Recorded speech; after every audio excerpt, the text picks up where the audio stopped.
Está no ar o Daily Fin, seu resumo diário de notícias e negócios de uma forma simples e descomplicada. Meu nome é Gabriel Branco. E eu sou André Hermeto. Nossa missão aqui é trazer 3 assuntos essenciais para o seu dia, com contexto e um olhar crítico. Lembrando que no fim tem o nosso giro completo dos mercados, para você conferir o que mais mexeu com o humor dos investidores. Hoje é sexta, 30 de janeiro, então já pegue seu café, procure um lugar confortável e fique aqui com a gente. Entre os destaques desse episódio na seção Empresas, Spotify revela pagamento recorde a artistas em 2025. Em mundo, Trump avalia atacar líderes do Irã para inspirar novos protestos. Já no Brasil, contas do governo têm rombo em 2025, mas meta é cumprida. Muita coisa importante para a gente conversar hoje, então já fica ligado e bora para a primeira notícia.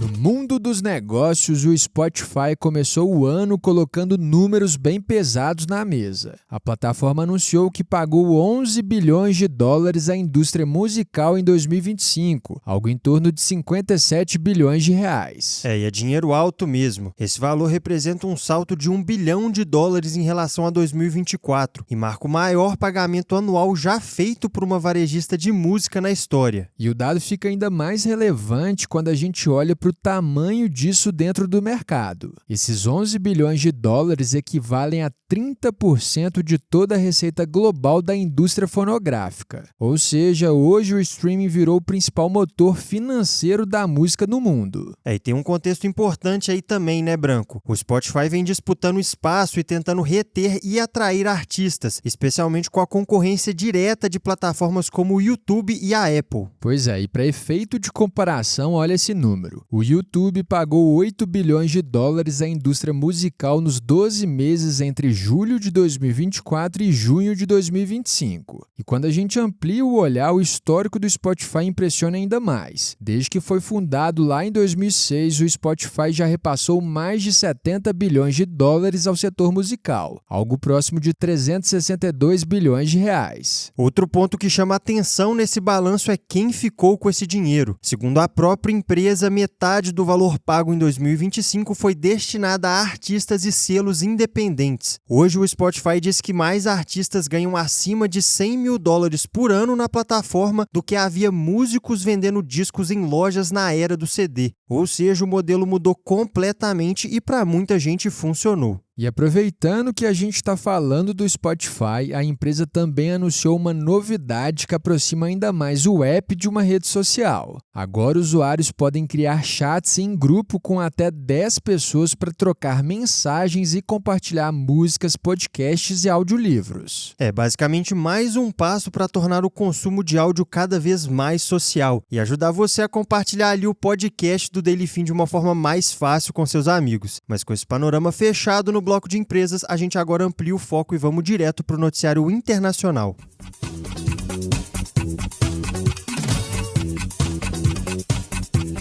Agora no noticiário internacional, a tensão entre Estados Unidos e Irã segue aumentando. Donald Trump está considerando ordenar ataques diretos a forças de segurança e líderes do Irã, com o objetivo de estimular novos protestos no país e eventualmente provocar uma mudança no comando do regime. Segundo fontes ouvidas pela imprensa internacional, a ideia seria atingir comandantes e instituições ligadas à repressão, como um sinal claro aos manifestantes de que o regime estaria enfraquecido. Isso poderia incentivar, inclusive, invasões a prédios do governo. E esse contexto já é extremamente grave, né, Andrezinho? Os protestos recentes no Irã deixaram cerca de 6 mil mortos, o que mostra o nível de repressão e violência envolvido. Mesmo assim, Trump avalia que uma ação militar poderia reacender manifestações em larga escala. E entre as opções colocadas na mesa não ficam só ataques pontuais. Também estão sendo considerados bombardeios maiores, como contra instalações de mísseis balísticos do Irã. No quadro geral disso tudo, recentemente os Estados Unidos reforçaram a presença militar no Oriente Médio com o envio de um porta-aviões e navios de guerra para a região. Tudo dentro de uma estratégia de pressão crescente sobre Teherã.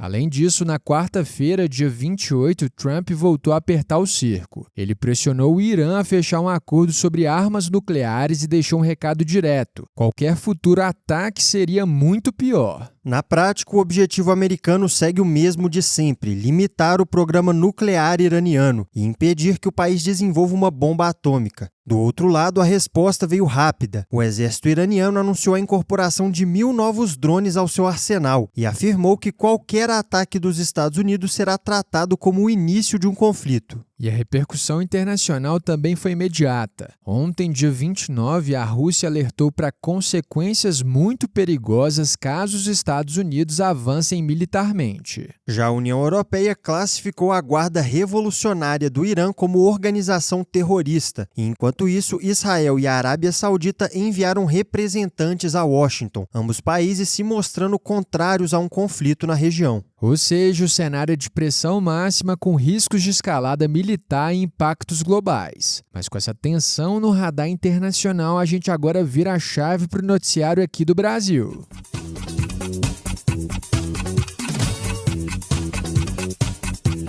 Agora no noticiário aqui do Brasil, o governo federal fechou 2025 com as contas no vermelho. Segundo os dados divulgados ontem, o ano passado terminou com um déficit primário de 61,7 bilhões de reais, mas ainda assim dentro da meta definida pelo arcabouço fiscal. E aqui vale só traduzir rapidinho para quem está ouvindo: déficit primário acontece quando o governo gasta mais do que arrecada sem considerar os juros da dívida pública. Quando a arrecadação supera os gastos, aí sim a gente tem um superávit. Agora, entrando nos detalhes, o objetivo oficial do governo em 2025 era zerar o rombo. Só que o arcabouço fiscal permite uma variação de até 0,25% do PIB, o que dá algo em torno de 31 bilhões de reais, tanto para mais quanto para menos. E além dessa margem, algumas despesas foram excluídas do cálculo da meta, o que ajudou bastante no resultado final. O principal exemplo foi o abatimento de 41,15 bilhões de reais em precatórios, que são dívidas judiciais da União. E com esse resultado, o presidente Lula completa os 3 primeiros anos de mandato com as contas no vermelho. E mais do que isso, dos últimos 12 anos, o Brasil teve rombo em 11 deles, e a única exceção nesse período todo foi em 2022. Agora, olhando para frente, o governo afirma que a meta para 2026 é alcançar um superávit primário, já considerando todas as exclusões previstas no arcabouço fiscal. Só que o desafio aumenta bastante quando a gente olha para a dívida pública. Um dia antes dessa divulgação, no dia 28, o Tesouro Nacional informou que a dívida pública federal cresceu 18% em 2025, chegando a 8,635 trilhões de reais. Esse foi o maior salto da dívida desde 2015, inclusive acima do período da pandemia, o que mostra que o desafio é de fato grande. Agora, para fechar a Seção Brasil, temos 3 manchetes extras para te atualizar sobre o caso Master. O primeiro é que o ministro Dias Toffoli se defendeu pela primeira vez e afirmou que pode enviar o caso para a primeira instância. Além disso, o Banco Central abriu uma investigação interna sobre o caso, com servidores sendo afastados. E para fechar, a CPI do INSS também entrou no jogo e convocou Daniel Vorcaro, dono do Banco Master, para depor em fevereiro. Esse é um tema que ainda deve render bastante nos próximos dias, tanto no campo político quanto institucional. Mas com esse panorama das contas públicas e dos bastidores em Brasília, a gente encerra a Seção Brasil e segue para o próximo bloco.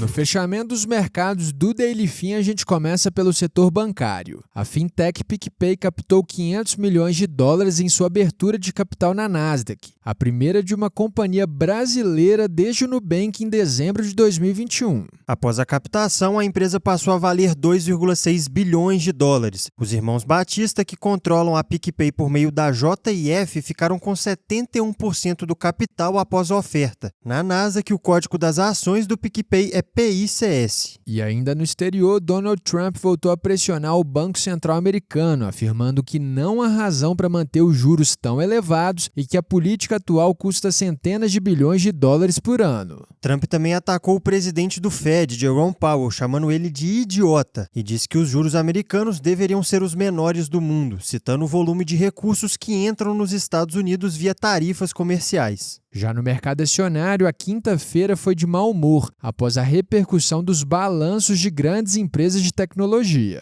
A Microsoft, por exemplo, recuou 9,99% na pior queda diária desde março de 2020. Os investidores penalizaram a companhia após o crescimento do Azure, que é seu serviço de nuvem, ficar abaixo do esperado. Sobre os índices, o S&P 500 caiu 0,13%, enquanto o Nasdaq recuou 0,72%. No mercado de commodities, o ouro se aproximou de $5.600 por onça Troy, enquanto o petróleo Brent avançou para $70 após as ameaças de Trump ao Irã, que a gente detalhou para vocês na seção Mundo. Nesse cenário, a Petrobras avançou 0,96%, sua 10ª alta consecutiva, superando os R$500 bilhões em valor de mercado. Ainda assim, não foi o suficiente para fazer o Ibovespa renovar mais uma máxima histórica. Nessa quinta-feira, o índice recuou 0,84% aos 183.134 pontos. Para fechar, o dólar recuou 0,22% a R$ 5,19. E agora que encerramos essa sessão, terminamos mais um episódio. Se você curtiu o nosso conteúdo de hoje, já segue a gente aí e ativa o sininho para não perder os próximos. E lembrando aqui que essa é a versão em áudio da nossa newsletter. Ela chega todo dia às 6h30 da manhã no seu e-mail. Por lá você encontra mais detalhes e outras sessões que não cabem por aqui. O link de inscrição está na descrição desse episódio. E se esse episódio te ajudou, não guarda só para você não. Já compartilha com os amigos e com a galera do trabalho. Até porque todo mundo merece ficar bem informado. A gente se vê amanhã no próximo episódio. Valeu, pessoal!